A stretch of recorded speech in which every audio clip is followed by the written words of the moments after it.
Dr. Hovind, I love your doctoral thesis. I've torn it to pieces with house and gaffle. I can't remember when I last pissed myself laughing. It's a good thing the thesis mopped the piss off the floor. Welcome to part 64 of this read-through and peer review of Kent Hovind's doctoral dissertation, which was published on wikileaks.org on December 9th, 2009. If you've not yet seen the previous parts in this series, then I recommend that you go back and see those first, as in this episode I will be starting off exactly where I finished in the last. In the last episode, Kent started talking about Darwin again. He continues in this episode. Over to you, Kent. Toward the end of the 19th century, it was extremely difficult to combat this teaching of evolution. Archaeological finds were not complete, and Darwin claimed that there were thousands of intermediate species between the major kinds that we find today. He said that it was a matter of time before these missing links were dug up. Yes, Kent, I think the field of science that you're referring to is not in fact archaeology. It is in fact paleontology. The two are rather different. In any case, the field of paleontology was only in its infancy back in Darwin's day. In any case, in reality, Darwin has indeed been proved right. But do go on. It has been 130 years now, and the missing links are still missing. Really, Kent, what you're talking about here are transitional species. There are a great many transitional species known to science. You only have to visit any reasonable museum, and we're not talking about creation museums, obviously. No, we're talking about proper museums, and you'll see them in great abundance. Some of them are actually quite famous. I'll name Archaeopteryx as one example. As regards to missing links, well, when you find one transitional species between species A and species B, for instance, you now no longer have just one missing link. You now have two. The missing links on either side of the transitional species and their original species, species A and species B. The theory predicts this, and to be honest, it's common sense.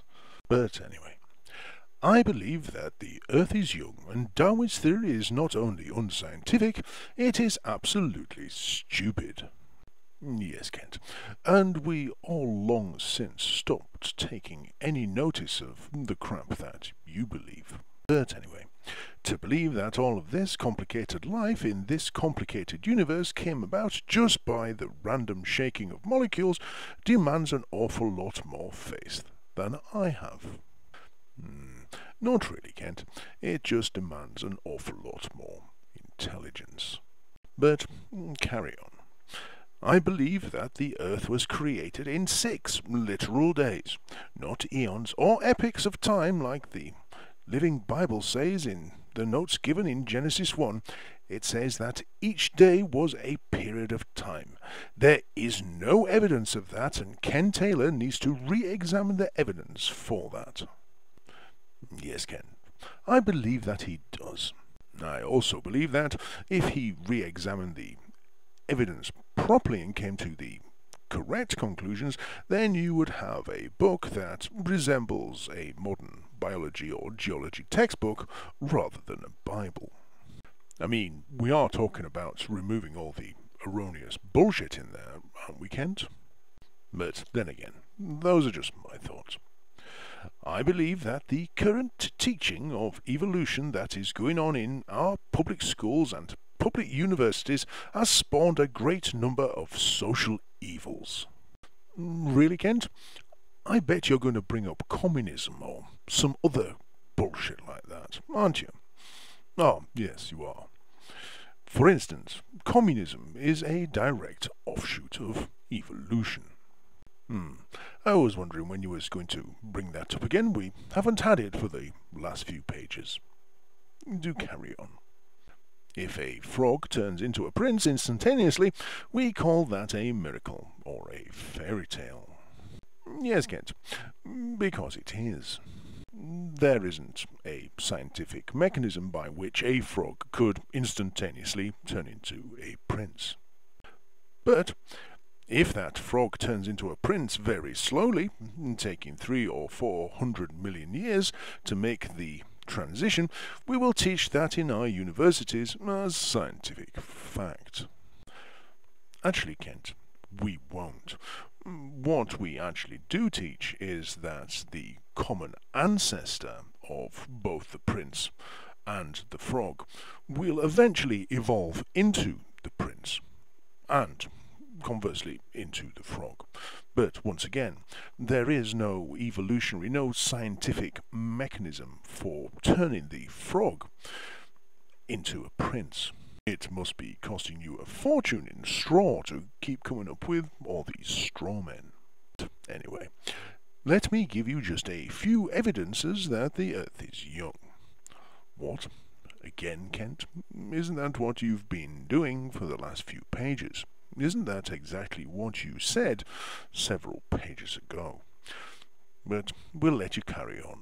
But only if you promise not to keep veering wildly off topic. First of all, the coral reefs that are growing off the coast of Australia is growing at a certain rate. Yes, Kent, it's plain for all to see that in those 15 years that you were teaching, you weren't teaching written English. But continue. People have said that the growth of the coral reefs ought to show us how old the Earth is. Really, Kent? I would have thought that the growth of the coral on the reef would only give an indication of how old the reef is. As coral is an evolved species, I wouldn't have thought that it suddenly sprung up and started growing into a reef on day one when the Earth was formed. But tell us more. Enlighten us, O wise one. With study, they discover that under certain conditions, coral grows extremely fast. Under conditions, whatever they are, they grow very slowly. So the rate of growth is very difficult to determine, to prove that it happened at a constant rate. Yes, Kent, and exactly how is that relevant? There are present examples of coral reefs still going today in the Pacific. Take the ones in the Marshall Islands, for instance, that are over 170,000 years old. In fact, there's evidence of fossilized coral reefs that go back 500 million years. But do carry on. Right after the flood, as all of the water went down, all of the decayed plant matter would have made the water very high in minerals, and decayed plant and animal life would have been high in nutrients to make anything to grow. What? Could we have that in English, please? No matter. I think I know where you're going with this. There is, of course, a slight problem with it. That being that coral tends to grow better, and therefore faster, when it's in clear water. When it's in murky water, or water with less sunlight, then it grows considerably slower.